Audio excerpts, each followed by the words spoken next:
Cabang olahraga tenis kursi roda bergu putri Ndraw Fatma Putri dan Naila Safitri berhasil memberikan 1 medali emas bagi kontingen Kabupaten Bogor di Peparda Jabar 2022 yang berlangsung di lapangan tenis Wiwawa Mukti, Kabupaten Bekasi.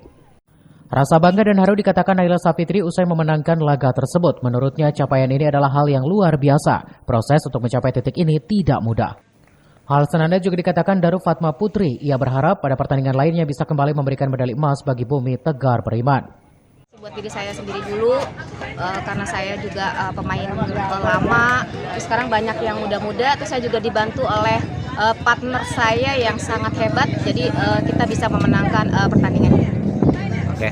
Selanjutnya kita mau Fokus ke ini dulu. fokus ke bergu ini, single di perorangan.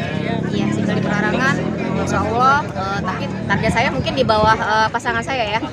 Saya memilih pasangan saya semoga jadi juara. Juga ya karena udah satu sama gitu terus double itu kan ada yang penentuan. seperti itu biasanya. Jadi ya awal-awalnya masih ngeraba mau diteken yang mana gitu. Tapi akhirnya ketika udah dapet, kita udah leading, kita udah mulai pede dengan pukulan kita, jadi makin kita keber aja. Ya, insya Allah. Sangat optimis. Masih ada nomor lain? Dari Kabupaten Bekasi, Cepi Suryadi melaporkan.